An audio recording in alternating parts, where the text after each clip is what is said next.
HG Woonidee is zoals je ziet de mooiste meubelzaak van Wijchen. HG Woonidee is inmiddels een begrip in de regio.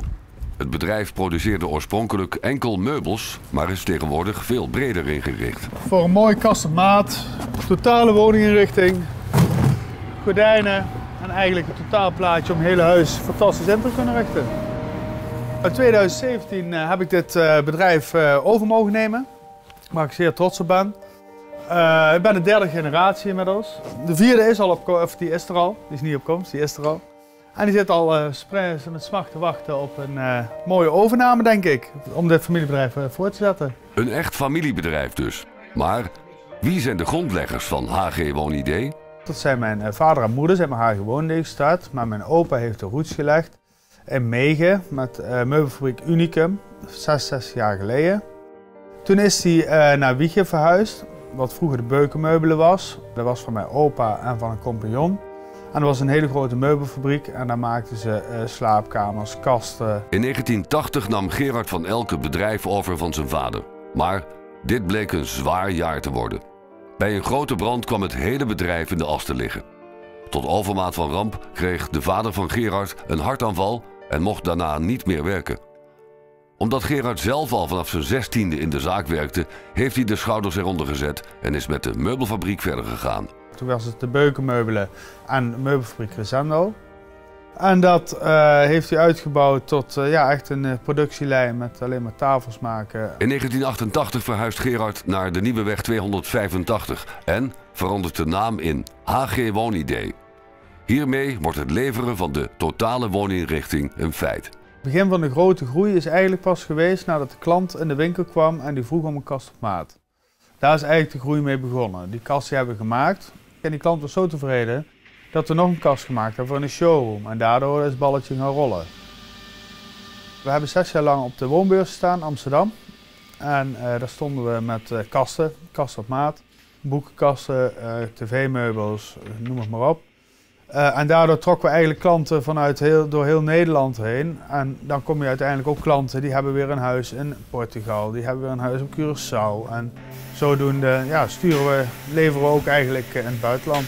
Dit was een zeer succesvolle periode binnen het bedrijf. Door de enorme groei werd het pand aan de Nieuweweg al snel te klein. Er werd aan de 24e straat in Bijsterhuizen een fabriek gebouwd met een showroom aan de voorkant. En toen kwamen we erachter dat op 2 locaties werken toch niet het ideale was. En daardoor kwamen we hier, deze grond kwam vrij op de Edisonstraat. Dat heeft voorheen altijd bakkerij Veldmaat gezeten. En dat hebben we kunnen kopen. En toen zijn we in 2008 eigenlijk gaan bouwen. Dus we zitten hier inmiddels alweer 11 jaar. In 2017 neemt Roel het bedrijf over van zijn ouders.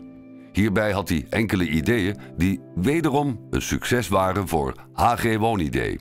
Ja, sinds ruim 2 jaar kun je hier terecht voor keukens. Wij maken keukens volledig op maat en proberen heel veel innovatie erin te krijgen. Zoals greeploos, wat je tegenwoordig heel vaak ziet, elektronisch geopend. Waardoor je ooit het hele mooie strakke wand kan creëren. Dan hebben wij bijvoorbeeld bij een koffiehoek, die eigenlijk geen koffiehoek lijkt, maar als je hem openzet een totale koffiehoek is, waarbij je hem naar beneden schuift en toch het idee hebt dat je een hele mooie rustige wand krijgt. Daarbij een oven geïntegreerd van nef, die ooit een functie heeft zodat je nooit je armen kan branden als je de ovenschalen eruit moet halen. Het bedrijf staat dus niet stil. Roel blijft zich inzetten om HG Woonidee sterker in de markt te zetten.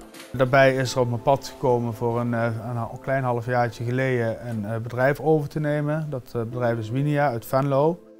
Die maken schuifdeurs, wanden, inloopkasten en interieurs voor inloopkasten. En daar ben ik nou mee volop aan de slag om dat weer goed in de markt te krijgen. Samen met de keukens en de kasten en het totaalplaatje om HG Woonidee voor de toekomst nog sterker eruit te laten komen. Gelukkig hoeft Roel dit allemaal niet alleen te doen. Zijn ouders zijn ook nog werkzaam binnen het bedrijf. Mijn ouders werken er nog steeds. Mijn ouders zijn inmiddels 66 en 65. Mijn moeder doet administratie en verkoop.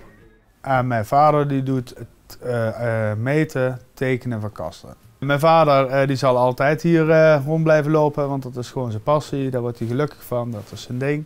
Mijn moeder die is wat langzamer, steeds meer aan het afbouwen. Mijn vader ook wel wat meer aan het afbouwen. Alleen ja, de samenwerking en de know-how, ja, die zijn gewoon heel fijn en heel belangrijk om in een familiebedrijf te houden.